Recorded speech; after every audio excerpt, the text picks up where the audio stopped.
It's been nearly a year since all of Michigan's constitutional offices were taken over by newly elected officials. 24-Hour News 8's political reporter Rick Albin's been tracking the progress of the state's new leadership, and he spoke to one of those people today. You know, we've talked about how busy it's been in Lansing, and it's not just been for the legislature. It has been a busy year everywhere. Attorney General Bill Schuette, for example, has been involved in a lot of issues, from joining a lawsuit to overturn health care reform to fighting the spread of Asian carp into the Great Lakes. And one issue that the Attorney General has had to deal with more than once: the status of the medical marijuana law in the state. He says the law was sold as a way to deal with chronic disease and end-of-life issues. Instead, he says it has been, quoting here, pirated and hijacked. People didn't vote to have dispensaries near churches.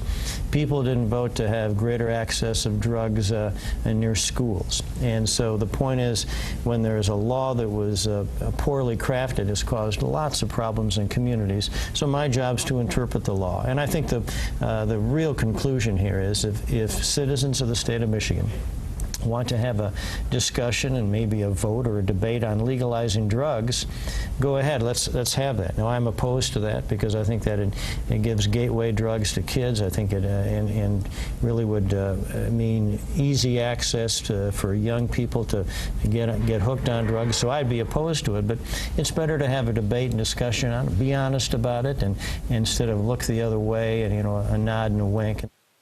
The Attorney General will be my guest this week on To the Point. Schuette's efforts have raised the ire of some who support the medical marijuana law. In Midland County, the Election Commission has approved language for a recall, backed by at least one individual who disagrees with Schuette's interpretation of the law. In order to get that recall on the ballot, however, the group would have to collect more than 800,000 signatures between now and March of next year.